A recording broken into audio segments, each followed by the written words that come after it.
Merhaba değerli izleyicilerimiz. Ben Mert Gündüz. Hakkari Kent rehberi sitemiz üzerinden Hakkari kentimizi tanıtmaya devam ediyorum. Hakkari'de kırtasiye sektöründe öncü bir firmanın sahibi olan Nokta Kırtasiye'nin sahibi Namık Bey ile beraberiz. Bugün Namık Bey Hakkari'de kırtasiyecilik hakkında ve firması hakkında sorular yönelteceğiz.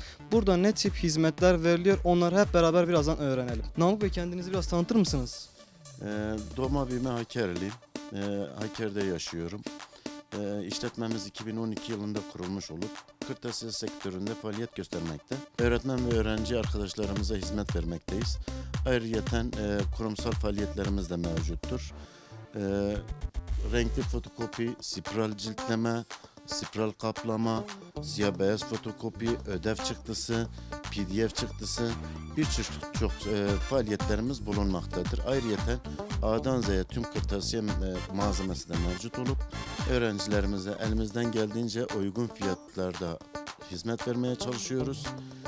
Kalitemizden ödün vermiyoruz. Fotokopilerimizde ya da malzememizde değişim yapabiliyoruz. Sıkıntılı bir ürün olduğunda öğrencimize elimizden geldiğince yardımcı olmaya çalışıyoruz.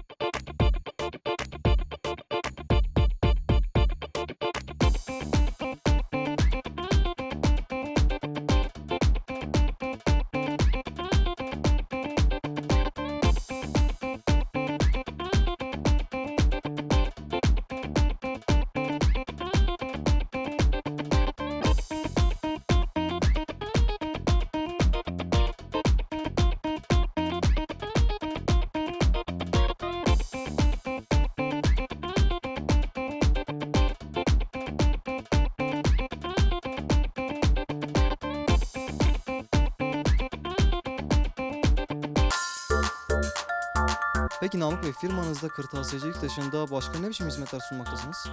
Afiş, broşür, el ilanları, o tür hizmetlerimiz de mevcut. Ayrıyeten kendi yaptığımız şöyle küçük not defterleri, kendi üretimimiz olan. Ayrıyeten şu şekilde renkli baskılı not defterleri. Onun haricinde şu bölmeli defterler üretiyoruz.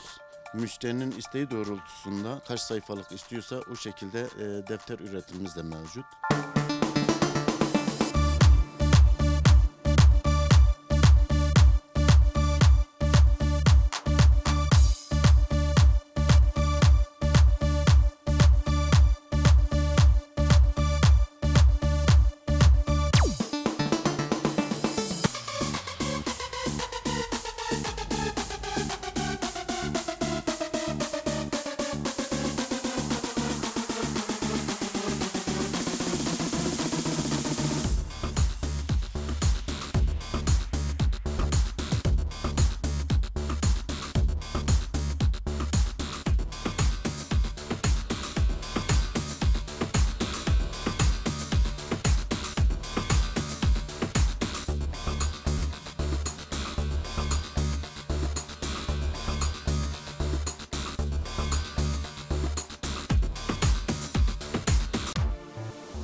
Peki Namık Bey, kırtasiyecilik hakkında çok ileri gelen bir firmasınız gördüğüm kadarıyla.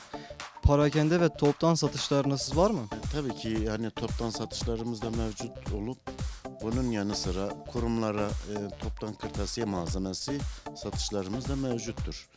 Peki Namık Bey, geleceğe dair misyonunuz nedir?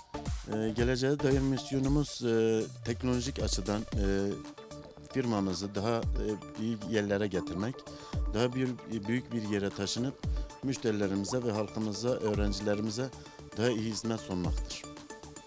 Değerli izleyicilerimiz, bugün de Hakkari Kent rehberi sitemiz üzerinden Namık Çiftçi'nin yanındaydık. Nokta Kırtasiye hakkında bilgiler aldık. Gelecek videolarımıza dair bilgi edinmek isterseniz kanalımıza uğrayabilirsiniz. Biz takip etmeye devam edin.